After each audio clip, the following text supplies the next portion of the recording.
दो बड़ी खबरें मैं आप लोगों के साथ इस वीडियो में शेयर करने जा रहा हूं, जिसमें सबसे पहली बड़ी खबर पाकिस्तान की टेस्ट टीम की कप्तानी को लेकर है और दूसरी बड़ी खबर दौरा वेस्टइंडीज के लिए पाकिस्तान के टेस्ट स्क्वाड को लेकर है।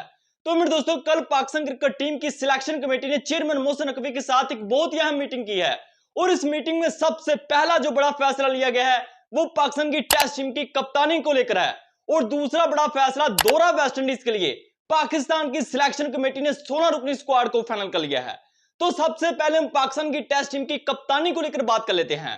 तो मेरे दोस्तों, चेयरमैन मोहसिन नकवी ने अब बकायदा तौर पर एक सीनियर खिलाड़ी का नाम फाइनल कर लिया है और दौरा वेस्टइंडीज के लिए इस सीनियर खिलाड़ी को पाकिस्तान की टेस्ट टीम की कप्तानी सौंपी जा रही है और उसका नाम है बाबर आजम। जी हां मेरे दोस्तों, बाबर आजम को एक बार फिर पाकिस्तान की टेस्ट टीम की कप्तानी सौंपी जा रही है और ना सिर्फ शान मसूद की पाकिस्तान की टेस्ट टीम की कप्तानी से छुट्टी की जा रही है, बल्कि हो सकता है कि शान मसूद को दौरा वेस्टइंडीज से भी ड्रॉप कर दिया जाए। तो बाबर आजम की एक बार फिर पाकिस्तान की टेस्ट टीम की कप्तानी में एंट्री होने जा रही है, जिसकी बकायदा तौर पर चेयरमैन मोहसिन नकवी ने मंजूरी दे दी है। तो बाबर आजम भी इस मीटिंग का हिस्सा थे, जिसमें बाबर आजम ने चेयरमैन मोहसिन नकवी के सामने अपनी 3 बड़ी शराइत रखी हैं कि अगर मेरी इन 3 बड़ी शराइत को कबूल किया जाएगा तभी मैं पाकिस्तान की टेस्ट टीम की कप्तानी एक्सेप्ट करूंगा। तो ये 3 बड़ी शराइत कौन सी हैं वो मैं आप लोगों को जल्दी से बता देता हूं। तो बाबर आजम ने चेयरमैन मोहसिन नकवी के सामने अपनी जो पहली बड़ी शर्त रखी है वो यह कि मुझे अगली वर्ल्ड टेस्ट चैंपियनशिप तक पाकिस्तान की टेस्ट टीम की कप्तानी दी जाए। ये ना हो कि एक दो सीरीज हारने के बाद मुझे पाकिस्तान की टेस्ट टीम की कप्तानी से फारिग कर दिया जाए। तो बाबर आजम की पहली बड़ी शर्त यह है कि मुझे अगली वर्ल्ड टेस्ट चैंपियनशिप जो कि 2027 से आगे शुरू होगी उसके लिए मुझे पाकिस्तान की टेस्ट टीम की कप्तानी सौंपी जाए। इसके अलावा जो दूसरी बड़ी शर्त बाबर आजम ने रखी है वो यह कि मुझे लॉन्ग टर्म तक पाकिस्तान की टेस्ट टीम का कप्तान बनाया जाए। ये ना हो कि आगे जो वेस्टइंडीज की सीरीज आ रही है या इंग्लैंड की सीरीज आ रही है उसमें पाकिस्तान की टीम को शिकस्त हो जाए और आप लोग दोबारा से मेरी छुट्टी करवा दे। तो बाबर आजम ने तो इस बात की गारंटी मांग ली कि अगर मुझे कप्तान बनाना है तो कम से कम 2-3 साल तक मुझे पाकिस्तान की टेस्ट टीम का कप्तान बनाया जाए, फिर जाकर मेरी कप्तानी को लेकर फैसला लिया जाए कि मुझे कप्तान बरकरार रखना है या किसी दूसरे खिलाड़ी को कप्तानी सौंपनी है। तो ये 2 बड़ी शराइत। इसके अलावा जो तीसरी बड़ी शराइत है वो यह कि बाबर आजम का कहना है कि मेरी सिलेक्शन में किसी किस्म की इंटरफेरेंस नहीं होनी चाहिए।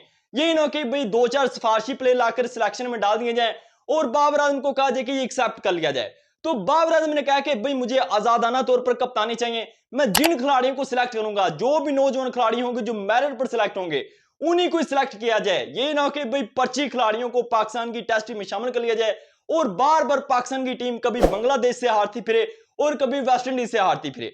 तो बाबर आजम ने ये 3 बड़ी शराइत रखी हैं, जिसमें एक तो अगली वर्ल्ड टेस्ट चैंपियनशिप तक मुझे कप्तान मुकर्रर किया जाए और दूसरी है कि मुझे लॉन्ग टर्म तक कप्तानी दी जाए, यानी कि कम से कम 3-4 साल तक बाबर आजम पाकिस्तान की टेस्ट टीम के कप्तान रहेंगे। और इसके अलावा जो तीसरी बड़ी शर्त है वो ये कि भी मुझे सिलेक्शन में भाई बिल्कुल आजादी चाहिए, किसी किस्म की भी इंटरफेरेंस नहीं होनी चाहिए। तो ये 3 बड़ी शराइत बाबर आजम की जानब से सामने आई हैं। तो बाबर आजम अब बकायदा तौर पर पाकिस्तान की टेस्ट टीम के कप्तान मुकर्रर कर दिए गए हैं। पहले बहुत सारी खबरें आई थी कि भी पाकिस्तान की टेस्ट टीम की कप्तानी सलमान अली को सौंपी जा रही है और यह भी खबर है कि सऊद शकील को भी पाकिस्तान की टेस्ट टीम का कप्तान बनाया जा सकता है। लेकिन पाकिस्तान क्रिकेट बोर्ड के चेयरमैन मोहसिन नकवी ने एक बड़ा सरप्राइज दे दिया है और पाकिस्तानी शौकीन को भी हैरान करके रख दिया है और बाबर आजम को एक बार फिर पाकिस्तान का टेस्ट टीम का कप्तान मुकर्रर कर दिया गया है। तो सलमान अली को भी ऑफर करवाई गई थी, लेकिन सलमान अली ने साफ साफ इनकार कर दिया कि भाई मैं पाकिस्तान की टेस्ट टीम की कप्तानी नहीं कर सकता। और सऊद शकील जो कि भाई अनफिट हो गए हैं, वो तो दौरा वेस्टइंडीज से बाहर हो गए हैं, जिसकी वजह से भाई सऊद शकील को भी कप्तान नहीं बनाया। तो भाई पाकिस्तान क्रिकेट बोर्ड दोबारा से बाबर आजम के पास गया कि आप कप्तानी एक्सेप्ट कर लें, हमारे पास कोई दूसरा बंदा नहीं है जिसको पाकिस्तान की टेस्ट टीम का कप्तान बना दिया जाए। तो बाबर आजम ने इन 3 शराइत के साथ पाकिस्तान की टेस्ट टीम की कप्तानी भी एक्सेप्ट कर ली है। इसके अलावा जो दूसरी बड़ी खबर है वो दौरा वेस्टइंडीज के लिए पाकिस्तान के 16 रुकनी स्क्वाड को लेकर है। तो पाकिस्तान की सिलेक्शन कमेटी ने दौरा वेस्टइंडीज के लिए 16 रुकनी स्क्वाड को फाइनल कर लिया। जी हां मेरे दोस्तों, 16 खिलाड़ियों को दौरा वेस्टइंडीज पर भेजा जाएगा। तो इस 16 रुकनी स्क्वाड में से भी 2 से 3 सीनियर खिलाड़ियों की छुट्टी करवा दी गई है। जी हां मेरे दोस्तों, जिसमें से एक सीनियर खिलाड़ी इंजरी की वजह से भी बाहर हो गया है, जिसका नाम है सऊद शकील। तो मेरे दोस्तों, सऊद शकील को इंजरी की वजह से दौरा वेस्टइंडीज से ड्रॉप कर दिया गया है। सऊद शकील की गुज़श्ते दिनों भी एक टेस्ट लिया गया था जिसमें सऊद शकील भी अनफिट करार पाए, जिसके बाद भी सऊद शकील को अब दौरा वेस्टइंडीज से बाहर कर दिया गया है और सऊद शकील की जगह एक मोस्ट टैलेंटेड प्लेयर कामरान गुलाम को पाकिस्तान के टेस्ट स्क्वाड में शामिल किया जा रहा है। जी हां मेरे दोस्तों, तो कामरान गुलाम की अब पाकिस्तान की टेस्ट टीम में एंट्री होगी है। तो ये पाकिस्तान की सिलेक्शन कमेटी का एक बेहतरीन फैसला, क्योंकि कामरान गुलाम वही पाकिस्तान के एक बेहतरीन टेस्ट प्लेयर है जिसने अपने डेब्यू मैच में सेंचुरी बनाकर बता दिया था कि भाई मैं पाकिस्तान की टीम को लंबे अरसे तक रिप्रेजेंट कर सकता हूं। लेकिन पाकिस्तान की सिलेक्शन कमेटी ने बेचारे कामरान गुलाम को एक दो टेस्ट में फ्लॉप होने पर पाकिस्तान की टेस्ट टीम से ड्रॉप कर दिया था। तो अब बड़ी खबर यह है कि सऊद शकील की जगह कामरान गुलाम को पाकिस्तान के टेस्ट स्क्वाड में शामिल कर लिया गया है। इसके अलावा पाकिस्तान की सिलेक्शन कमेटी एक नौजवान मिडिल ऑर्डर बैट्समैन को भी चांस देने जा रही है जिसका नाम है अवैज जफर। तो मेरे दोस्तों, अवैज जफर को भी कामरान गुलाम के साथ पाकिस्तान की 16 रुकनी स्क्वाड का हिस्सा बना दिया गया है। तो अवैज जफर को लेकर मैं आप लोगों को बताता चलूं कि भाई वो एक काफी टैलेंटेड प्लेयर है। अगर आप उसका डोमेस्टिक रिकॉर्ड देख लें तो आप हैरान हो जाएंगे। भाई काफी अच्छी इसने रन्स किए हुए हैं, सेंचुरी बनाई हुई है।